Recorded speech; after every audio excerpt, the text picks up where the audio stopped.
how we create in this life has everything to do with our mentality and our emotional state. Like what we create in this life is highly dependent on our mentality and our emotional state. One of the things that disappointed me most about the outcome of the election was not necessarily who won, but our reaction to it. And what I would say is my peers in the media. Like, that's where I was like, wow. Because I see this role in many ways as a leadership role, and who I'm being and how I'm showing up and what I push out energetically on you all is a responsibility. Like, it's a responsibility that I take very seriously.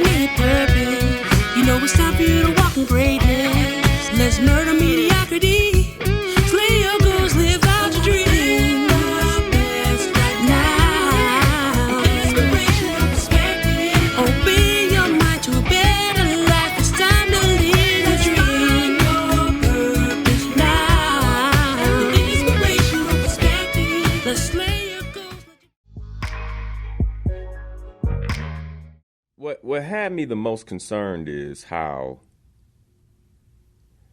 something that we can't necessarily control can take up so much mind share.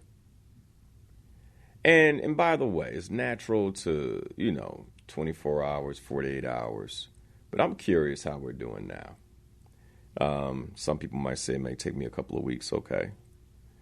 I'm not going to let what 2 weeks might be too long in my opinion, but okay.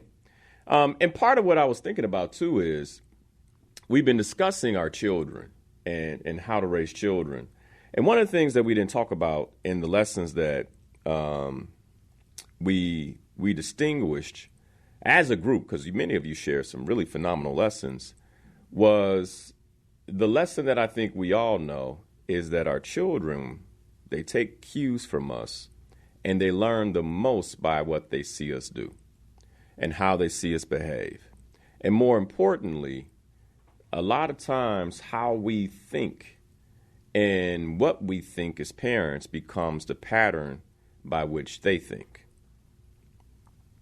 And so whatever my experience is, I have to be very careful to ensure that my way of thinking and my way of being doesn't also become the experience of my children, but not just me, but the people around me, because we also take our cues from other folks too.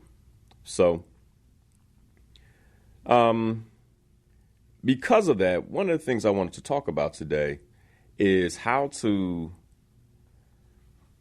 navigate uncertainty and fear. And this is something I've talked about before, but it's also in conjunction with one of the things I wanted to do is once we kind of began to wrap up with family, I wanted to get into vision and be talking about 2025 vision and really begin discussing, all right, so here we are. We have 51 days left in 2024. 51. So how will you close out the year? And if you're wondering, like, I wonder how you doing, Linnell? Like, how are you? And what are you thinking about? 51 days left in the year. And how will I close out 2024 powerfully and set myself up to start 2025 with momentum? So if you're wondering what's on my mind, what's been on my mind, What was on my mind last week? What's on my mind this week? That's what I think about. Okay. There is, and one of the things we're going to talk about today a bit is mindset and how to do a better job really, really fully controlling our mindsets. My main concern coming out of this election is not so much, who lost, who won, but the mindset of the community. The mindset of the community and the emotional state of the community. Let me explain. How we create in this life, and I'm going to get into this in the second hour in detail, but how we create in this life has everything to do with our mentality and our emotional state.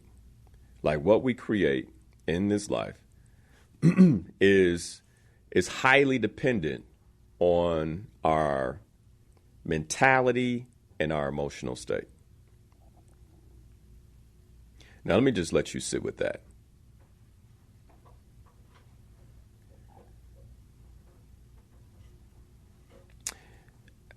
One of the things that disappointed me most about the outcome of the election was not necessarily who won, but our reaction to it. And what I would say is my peers in the media. Like, that's where I was like, wow. Because I see this role in many ways as a leadership role. And who I'm being and how I'm showing up and what I push out energetically on you all is a responsibility. Like, it's a responsibility that I take very seriously. If you could do away with uncertainty, would you? Like, if you could completely get rid of the uncertainty in your life, like, would you get rid of that uncertainty?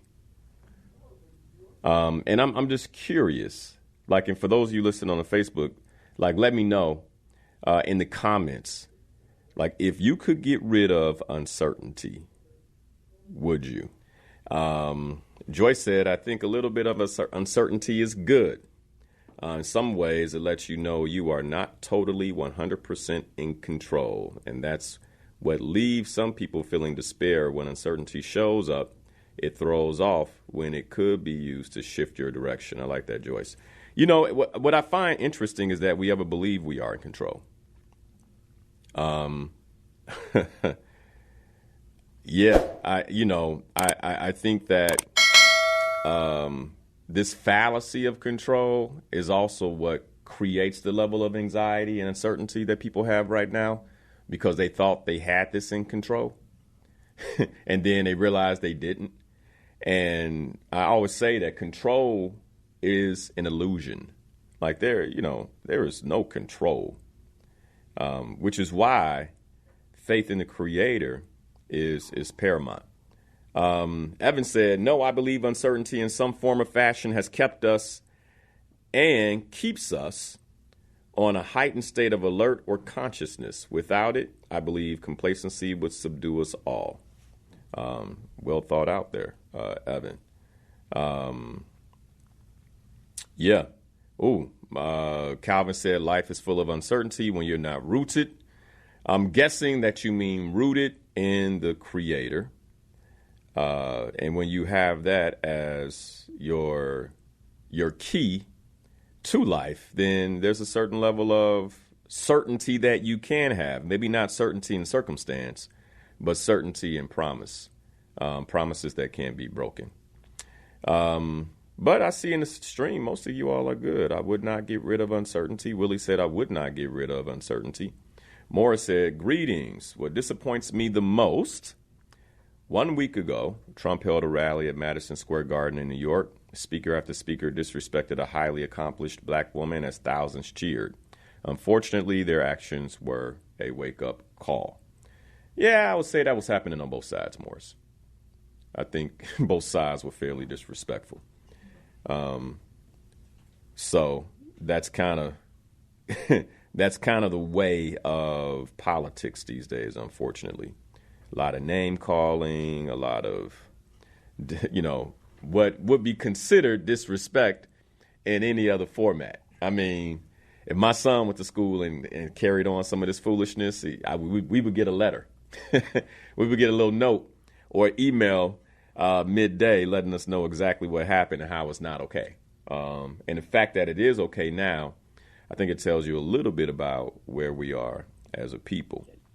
If I could get rid of uncertainty, I don't think I would, because I would rather have the whole world in the hands of Yah God than to have the whole world in my hands. Mm-hmm. There we go. I love that. I love that. So spiritually speaking, I would have been fine with that tree of good and that tree of knowledge of good and evil. I would have been fine with leaving it alone, because I think it was a Siamese tree, and we couldn't tell the difference between good and evil, and the Creator wanted to keep that for himself. And I think that's where we go astray, when we try to do God's business and wanting him on our side instead of doing God's business and wanting to be on his side. There we go. I love that, Mama D. I love that. And I think, where you're pointing to is when that's what we're rooted in, then external circumstance doesn't take us out. Like when I'm rooted in that, external circumstance does not take me out, because I'm always checking internally for the still small voice that's directing me on how I should move, regardless of whether or not I believe what's happening externally is favorable or unfavorable. And I think that's what keeps you from the spirit of fear, when you know Yah God's got this. That's right. 100%. Thanks for the question. You're welcome. First of all, I want to thank you because of the uncertainty of not knowing what your show is going to be about, but almost guessing that it will be great and positive, and this is what we need. As far as politics, it's what it is. Poly means many, ticks means creatures. Right now, evil and wicked are in control. Let them fight their own battles. It's time for us to understand who we are and what we were promised. Uncertainty is good, and it's exciting, because who wants to know what you're going to do every day, how the day is going? That's boring. That's right. That's why people go to the boat. That's why they gamble. That's why they go to the show. That's why they do what they do. It's human nature. Yeah. What I'm happy to see is that the Creator said, I will use the foolishness of this world to dumbfound the so-called wise. Who's been looking more foolish than anybody I've ever seen in my 62 years? But Donald Trump. That's all people have been seeing. He's been doing some of the craziest things, but look who's in there. Remember now, this is their game. They created this game. Let them play their game. It's time. A house divided cannot stand. Let us get on with what we were created with, our words, loving one another, keeping our communities clean. To listen to your show on Sundays is the most refreshing thing I've ever heard on this station, because you're teaching people to go within. Let me just say this. The God in me is infinite wisdom. I would know just what to do. I started practicing in 2008 when I lost my mother. I lost my mother like you did suddenly. And I started listening to that sound voice, that soft voice that says, turn here, go there, don't do that, close that off, don't talk to this person. If we only knew how great we were. We got 3 gifts we came here with: time, treasures, and talents. And whoever and whatever you give majority of your time to, they will eventually get your treasures and talents. That's what life is all about. I love you. Keep doing what you're doing. The world out there is our time. Let wicked and evil. And people say, what's the difference? Evil is bold. Evil gonna be here since the end of time, baby, because we need balance. It's the wicked that's got to go. So yes, I love a man like Trump. You know why? He speaks his mind. You don't have to question. He doesn't code switch. We've been trained and programmed to code switch. Be whoever you want to be. And if a human being doesn't like it, so what? So evil and wicked are in a battle. And those of you who claim to be righteous, get out the way and do what you're supposed to do. Now, watch this, Linnell. You got all these people, especially the last sister, kind of getting on this on a black radio station, giving her version of God, and then talking about she loves Donald Trump. Well, what she so to be clear, Tommy. Wait, Linnell, do me one favor. I am not being condescending. She has a right to her opinion. But any time a fool does not understand that on the election, this election, you can accept the results. You're ready to bow down. You're ready to give up and never stop and listen to what the other side has been saying. Individuals attacked the Capitol of the United States of America, and they were not black. Individuals took an American flag and beat officers to death. A young man, Officer Martinez, in the city of Chicago, just lost his life. Wait, can I just finish? Because you give these people the time to come on the air and say their condescending things without any regard for one simple fact as I close. All right, go ahead. My heart goes out to every officer who has to wake up this morning and strap on a weapon to come out and be into this insanity. But I thank God for individuals like Officer Martinez and the rest of them that had given their lives when they already knew that it was fixed. Anytime you don't understand that a hangman's noose was on the Capitol of the United States of America and it's in the National Archives, not Tommy saying it, not Joe Dumb behind saying it, not no veteran of war saying it, but the Vice President of the United States of America said, watch this. I think that's a phenomenal example of what emotion does to the psyche. What emotion does to the psyche is it filters out our ability to truly listen and understand. And when I'm already pitted in a particular place emotionally, then I can't properly filter things.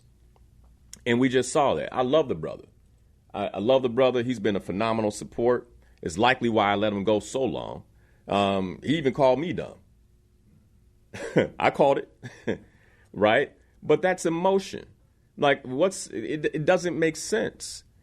How can you call someone you're listening to every Sunday dumb in a rant and then expect us to believe that you're not what you call me? Like, it doesn't. But what it really is emotion, like raw, unfettered emotion. And this is what has got us in this place in the first place. And it's also what I'm really concerned about in our community because we tend to be emotional. We tend to be emotional rather than very, very clear about, number one, what the Creator has for my purpose. Number two, based on that purpose, what the vision should be. And then locked in, having a mindset, a growth mindset that is locked in on that pursuit and nothing else. And that's the remedy right there. Like, that's the remedy. Because when I'm locked in on my purpose based on what the Creator has given me, that becomes my pursuit. Everything else is secondary. Nothing else can get me unraveled. The only thing that will unravel me is disconnection from the Creator himself. That now you want to see me get unraveled, that's what would unravel me. And that's when I'm like, okay, things ain't right. And you won't see it because if I feel like that deeply, you won't even see me on the air. I'll be somewhere trying to get reconnected.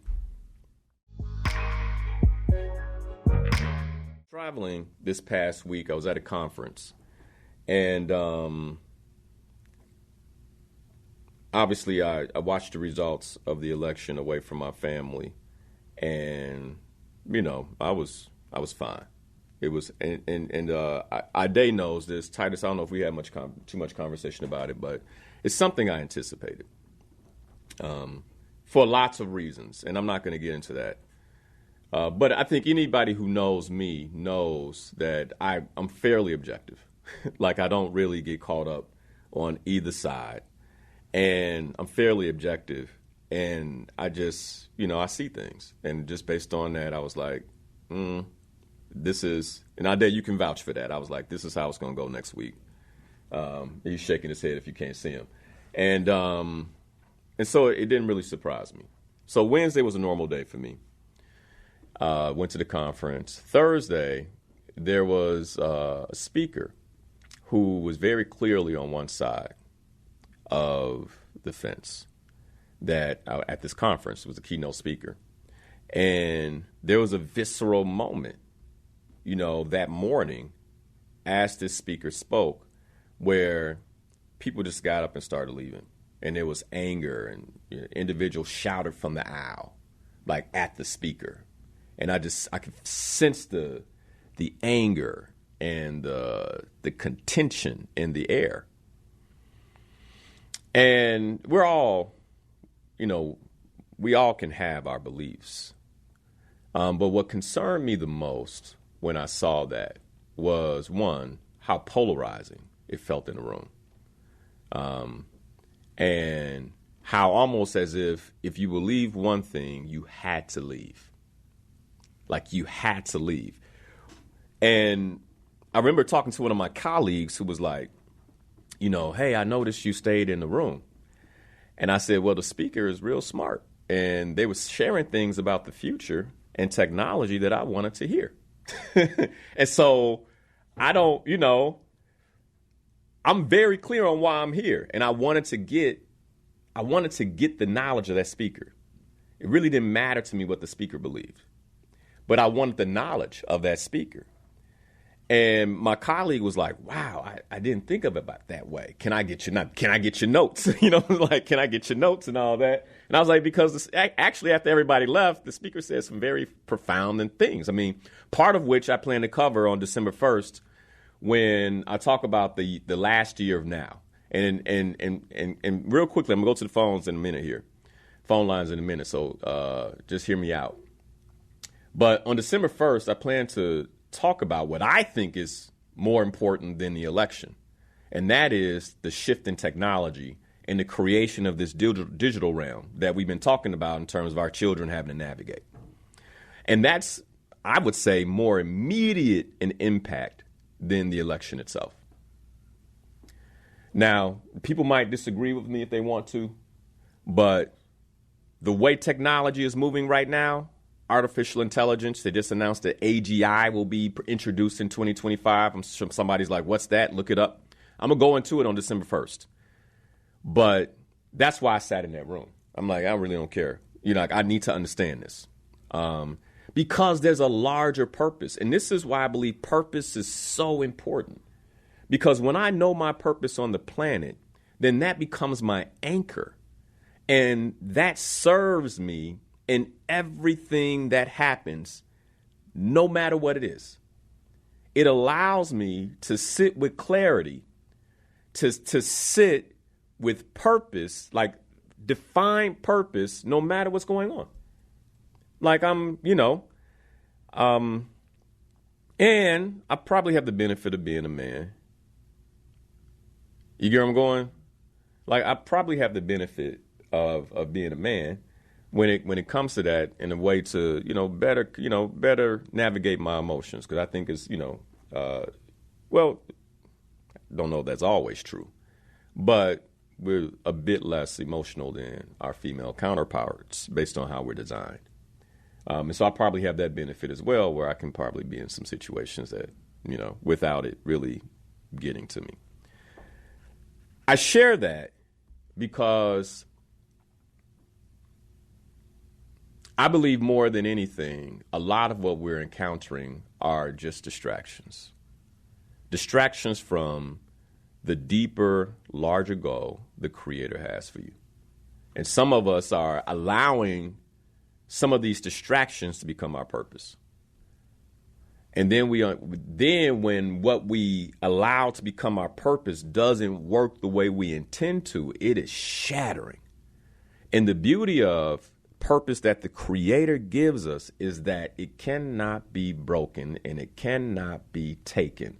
It is not a job that somebody can fire you from. It is not a vocation that somebody can eliminate. It is your purpose regardless of where you are, when you're there, and what you're doing. It's just like it is your purpose, and purpose provides peace.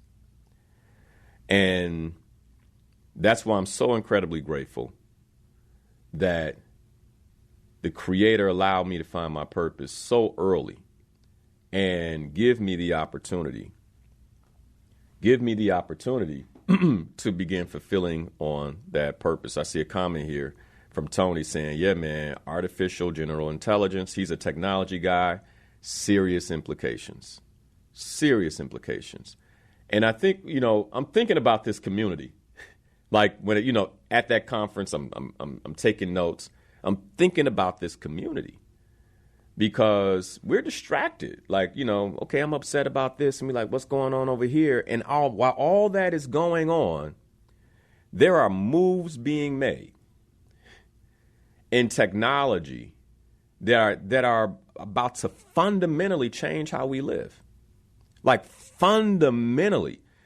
The reason things are going to be unrecognizable in a year or two is not because of the election. That's not why it's going to be unrecognizable.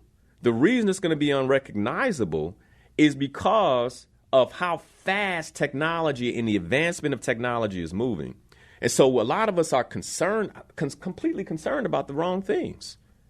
Like, will there be, I heard the day one speech already. It's like, day one, this is what I'm doing, blah, blah. Regardless of how you feel about all that, that's going to move. It's not going to move at the pace of artificial intelligence, though.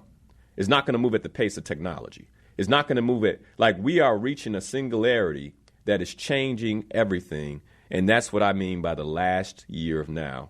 So be sure to tune in on December 1st when I go into the details of that. Okay, that's what I mean by the last year of now, though. Because this is 2024, I believe, is likely the last year we'll be navigating the world in the way that we do. Things are going to change so significantly in the next 2 years. I believe in the next year that we just got to start thinking differently. All right. I mean, this is low hanging fruit right here in my mind.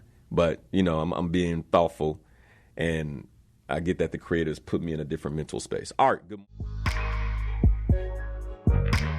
Just want to say that as I'm not going to kind of get too much into what Karen, who mentioned and stuff about how she loved Donald Trump, as well as Tommy, which I agree with a number of his points, and I understand. So I'll say this. I didn't hear anybody call the station today and say that they love Donald Trump. Did we get any? Correct. Hold on. Did anybody call the station this morning and say that? He did. So I want to be really clear, because this is what I meant about emotionalism. Like when I'm listening and my emotions are heightened. Let me tell you what it does to you physiologically. Okay. What happens is it basically pulls the blood out of the neocortex part of the brain, which is the processing center. That's the center that makes us highly intelligent. Okay. And it pulls that out, and it actually funnels that blood into the amygdala of the brain, which is the fight or flight part. And so what I'm noticing is that if a person mentioned Trump, it sets something off in the listeners. And I want you all to hear this and hear me when I say it, knowing that I think you guys know that, for me, there's no, I'm not coming with any type of political affiliation or anything like that. Very clearly, who I care about is the community. And if that name can trigger you that way, the next 4 years, you will be handicapped. literally handicapped. And so, and I want to be clear, right? I'm looking at Isaiah, I'm looking at Titus.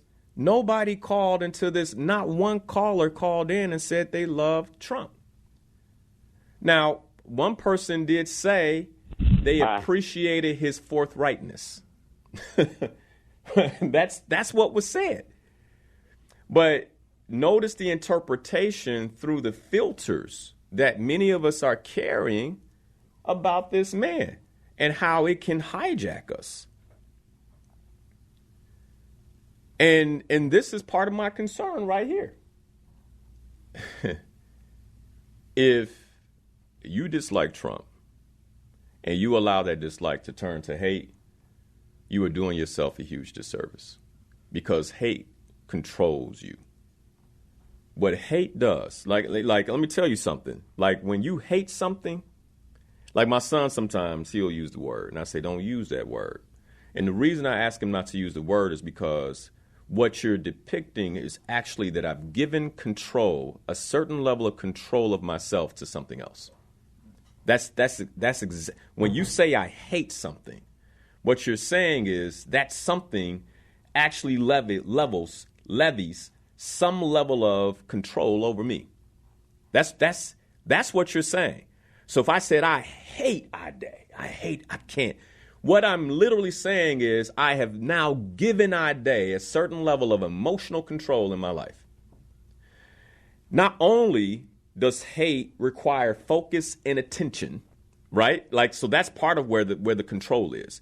You have my focus and my attention.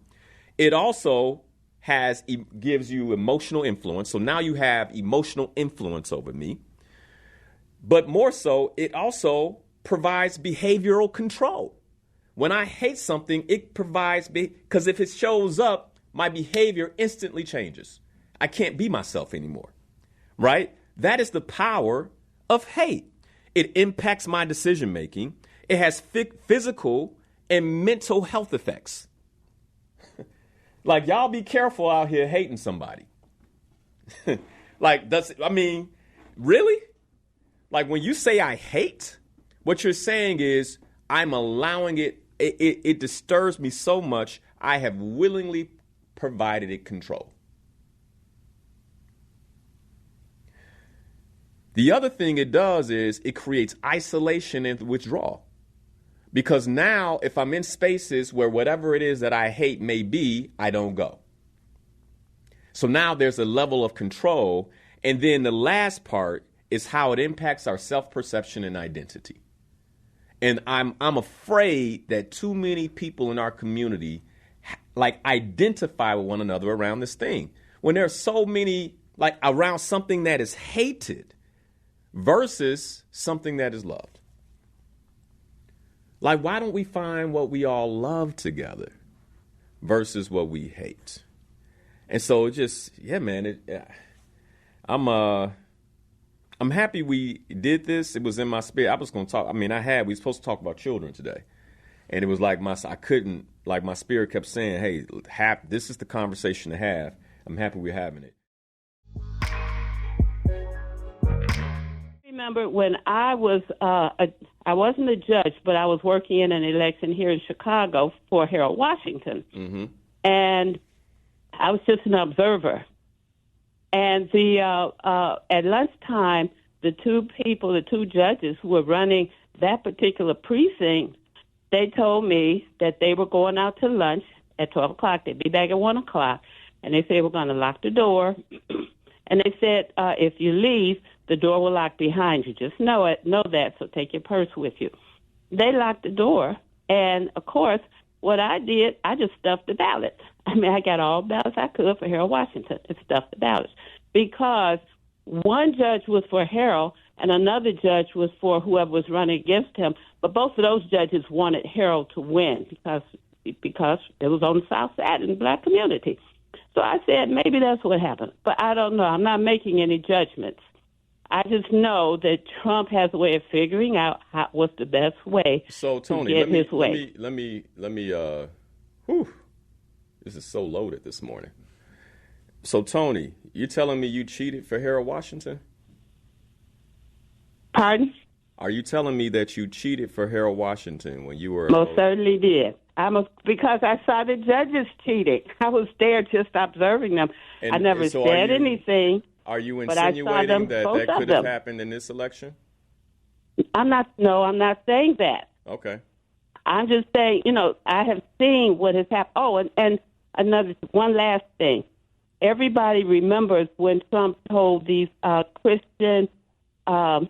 this Christian group in Florida of retired people, and he was begging them, please vote, because you'll never vote again if you just vote this one time. Please vote. He said, I got people already. I got my people already. And he was waving his hands like all around the United States. He said, I got 70 people already. And I was thinking, that's all it takes. And that's what you do. You get to, and this is the way I feel I've seen some politicians. They just go to the one person who makes the decision in that particular place or that particular state or precinct or whatever.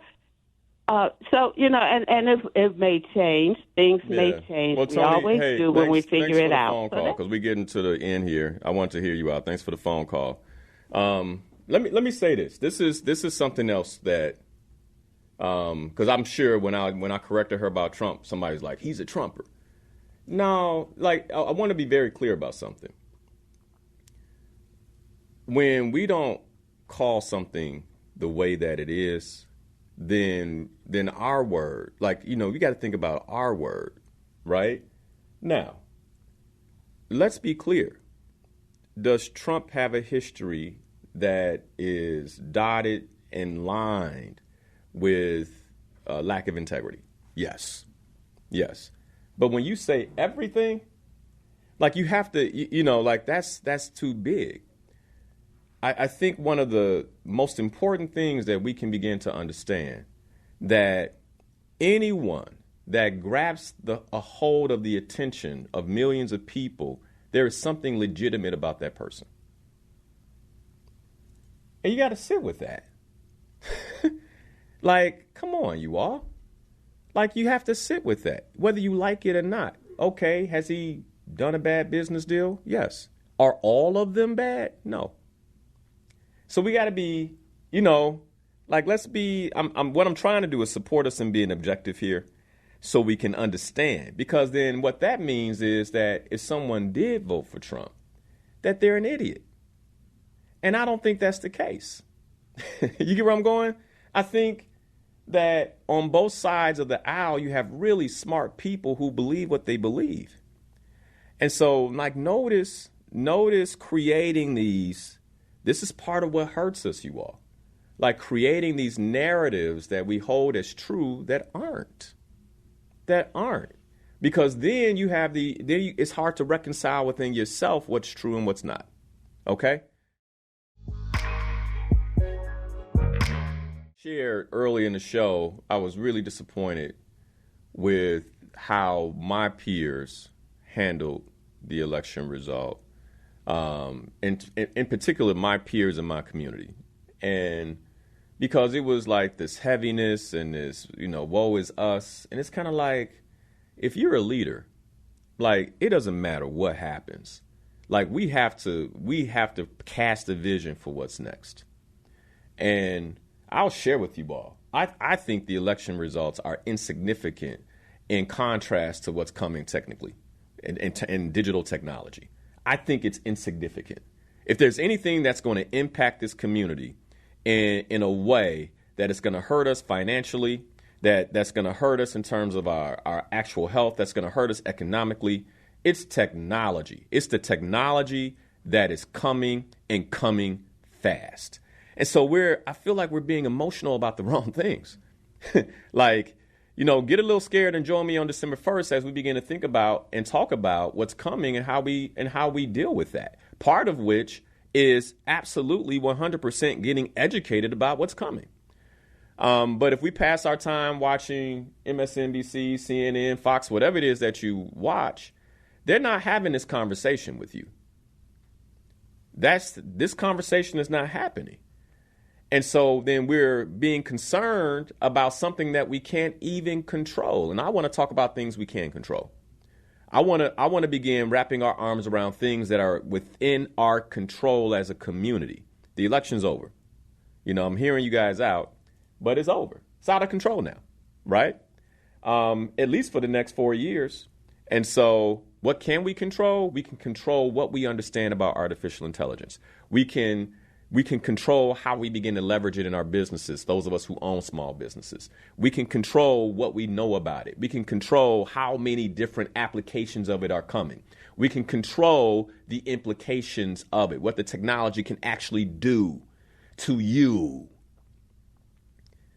Like, that's what I want to talk about. I want to talk about why you should be locking down your credit scores, your credit profiles. I want to talk about all these things because to me, that's what we should be concerned about as a community.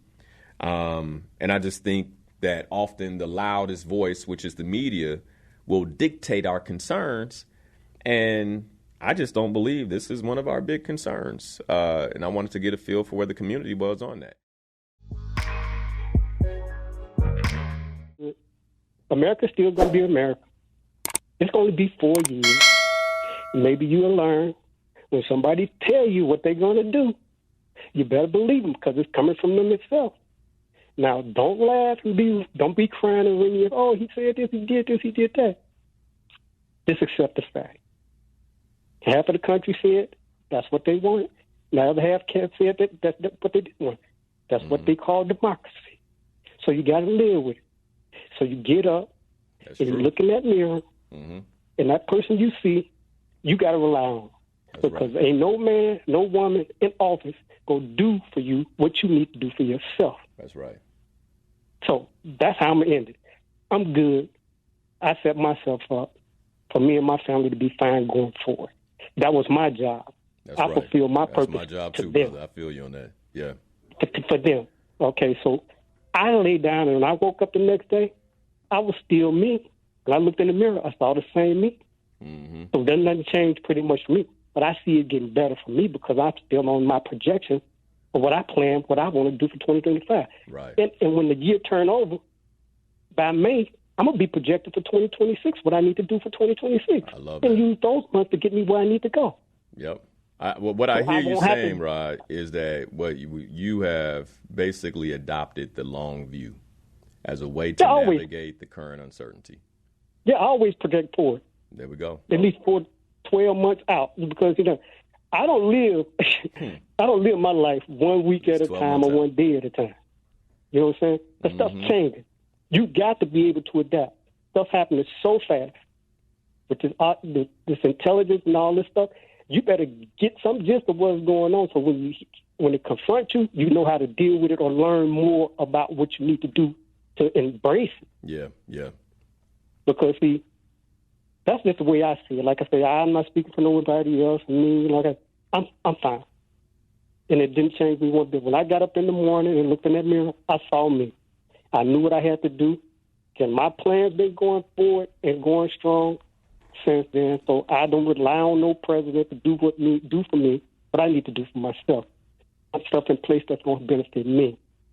Okay? That's basically how I see it. Yeah. Well, thanks for the phone call, Rod. I appreciate you. Appreciate that. That's a great segue into how I'm going to close the show. So thanks for that. All right, thank you. You have a great one, man. It's the first time calling, and I appreciate your show, and I listen on Sunday morning. It wakes me up. You're welcome. All right. Grateful that I listened to the Spirit and had this conversation this morning. A lot of listening. Here's why it was important to me. And I got 6 minutes. I'm going to say a whole lot in 6 minutes. So I want you all, I'm not taking any more phone calls, so you don't even make sense to hold. But I want you to listen to what I have to say in the next 5 to 6 minutes, because I am going to say a lot. Here's the first thing. There are 12 universal laws. One of those laws is the law of rhythm. And the law of rhythm states that everything must go back to the way that it was. And one of the things that's been happening politically is a consistent pendulum swing. 4 years of that, 4 years of this, 4 years of that. You can almost predict these things if you understand the universal laws. You can go to my YouTube channel to listen to me teach on the universal laws. I taught them the last year.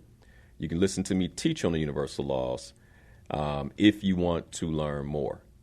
But the law of rhythm states that everything is cyclical and changes always around the corner.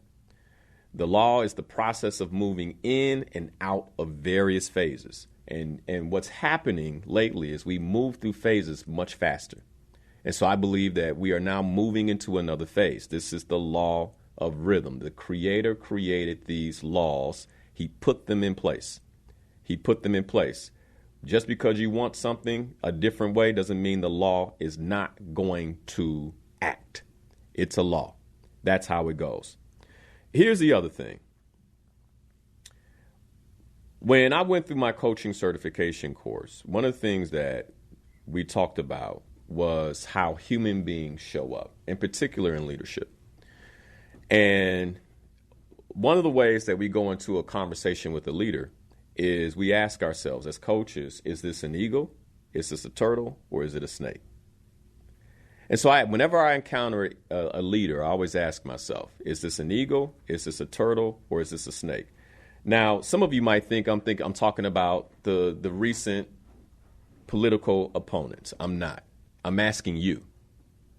I'm talking to you. And if you know me well, then you know my conversation is always about you. I really don't care about them. I care about you. Which are you? Now, what I know is most of us wants to be eagles. Everybody wants to be an eagle. And the thing is, not everybody is. Some of us are turtles. There's nothing wrong with that.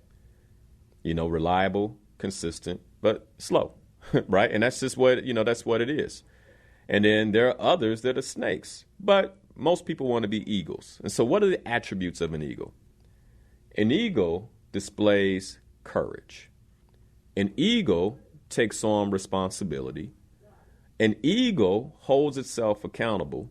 And an eagle is powerful, and it moves as such. But more importantly, an eagle has vision. An eagle has vision. And their vision is so profound that an eagle can see over 3 miles away. In fact, an eagle can see what side of a quarter is on a mouse that is running 2 miles away. Eagles have vision. The advantage of an eagle is vision, and a leader's advantage is always his or her vision, period. Period. Where am I going with this? I believe that this morning, regardless of what side you sit on, when it comes to navigating the uncertainty that is here and will stay here, especially in today's ever-changing world, the best way for you to navigate that is with vision, with always being crystal clear on your long view. It was Abraham Lincoln, our favorite Republican president, that said the best way to predict the future is to create it. I asked the question, if you could eliminate uncertainty, would you? Almost all of you all said no. So then if the answer is no, then what we should do is embrace the current uncertainty. Dr. Price Pritchett, in his book, The Unfolding, said, uncertainty offers us an opening into the future that we can help design today. So my question to you, what is it that you intend to design today that will support you tomorrow? How do effective leaders navigate uncertainty? They navigate it with vision. And the only way to do that is to get crystal clear on where you are now with honesty, and then become crystal clear on where you intend to go.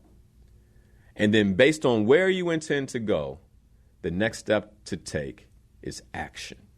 And so more importantly, my question to you is, with everything that's happening around you, what action will you take that is in line with your long view?